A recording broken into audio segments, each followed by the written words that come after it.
नमस्कार। आषाढ़ शुक्ला एकादशी 2076 शुक्रवार 11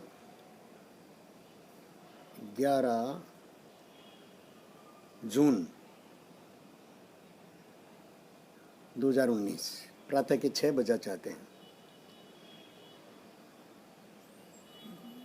शिशुओं पर चर्चा कर रहे थे काफ़ी दिनों बाद में, और वीडियो बनाने बैठा हूँ। इस बीच जो संस्मरण चले वो बाघ के खाते में गए। कल परसों से मन में तन में बड़ी हलचल है। अवसाद का रहा कल, गए कल परसों भी, और अवसाद से जैसे शरीर जाने जाने को हुआ। हाँ, जैसा मन चलता है वैसा तन चलता है। मन अवसाद में आया तो शरीर को रखने की प्रेरणा, प्रयोजन, वो सब शिथिल होने लगे और बस शरीर छूटे ऐसा भाव बनने लगा। प्रयोजन शून्य कोई चीज़ रहना भी नहीं चाहती। तो कल जो है वो कुछ उपचार हुआ, संवाद बना, बेटे से भी बना, संजीव जी से बना। ऊपर छत पर पौधों के साथ 2-2.5 घंटे 3 घंटे बिताए, रूटीन वे को तोड़ा।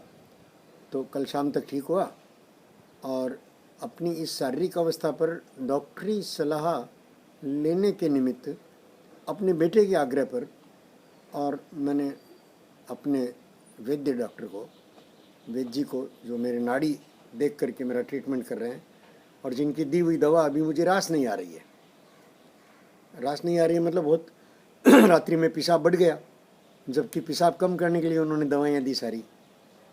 तो वापस जांचा, मूल जी से पूछा और श्रेयांश ने कहा मैं उसी डॉक्टर से बात करूं जिस डॉक्टर की दवा ले रहा हूं, और उस डॉक्टर के कहने से ही दवा को बंद करना है या चालू रखना है।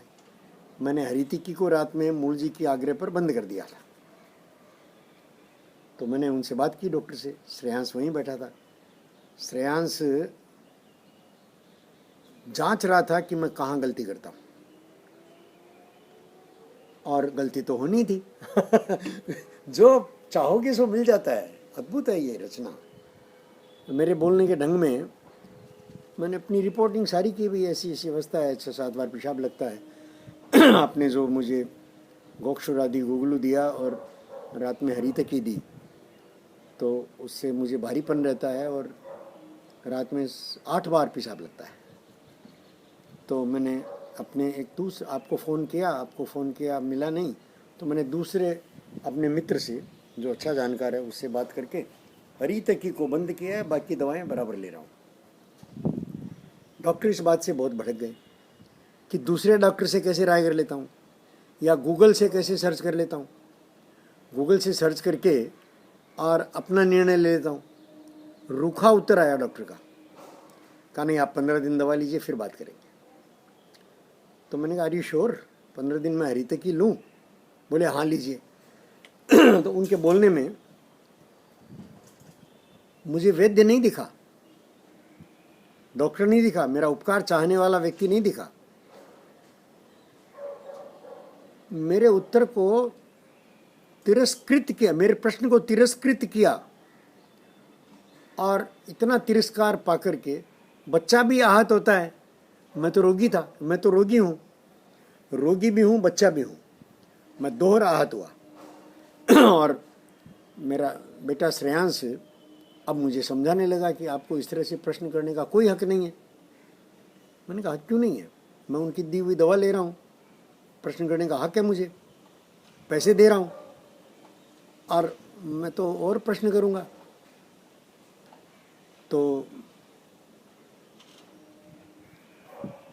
तो ये बहुत प्रश्न नहीं कर सकता। मैंने कहा नहीं, प्रश्न तो मैं करूँगा। मैंने गुरु से प्रश्न किया, उत्तर नहीं मिला तो छोड़ दिया। मैंने अपने पिता को प्रश्न कर करके आहत किया, उत्तर चाहिए, किसको छोड़ा? और मैंने किसी प्रश्न को अनुत्तरित नहीं छोड़ा। मुझसे जो भी प्रश्न जैसे भी करो, मैं उत्तर देता हूँ। जब मैं देख लेता हूँ कि प्रश्न तुम्हारा ओरिजिनल नहीं है, प्रश्न रटा रटाया परंपरा से आ रहा है, मैं छोड़ देता हूँ।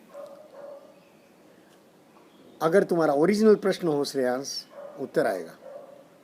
जैसे संजीव जी को मैं उत्तर देता हूँ, जैसे आशीष अगर कुछ पूछे तो उत्तर देता हूँ, बिना पूछे भी बताता हूँ। जब तक वो मेरे प्रश्नों को टालता, मेरे उत्तरों को, मेरी बात को टालता नहीं, तब तक मेरा फर्ज बनता है एक पिता की तरह कि मैं सही उत्तर दूं, और मैं देता हूं। तो इस तरह से प्रश्न का उत्तर नहीं दिया डॉक्टर ने, बच्चा मेरा, और कहता है कि नहीं ये ठीक नहीं है, प्रश्न का उत्तर मिलना चाहिए। प्रश्नों के उत्तर पाने के लिए तो जन्म लेते हैं। अभिव्यक्तों ने अपने अभुक्त कर्मों का नाश करने, भोगने और अपने शाश्वत प्रश्नों का उत्तर पाने, यही तो देह धारण करने के प्रयोजन है। नहीं तो क्यों देह धारण करूंगा? नहीं करूंगा, सब प्रश्नों के उत्तर मिल जाएं। अभी भी इस साधक के प्रश्न खड़े हैं, शिशु के प्रश्न खड़े हैं।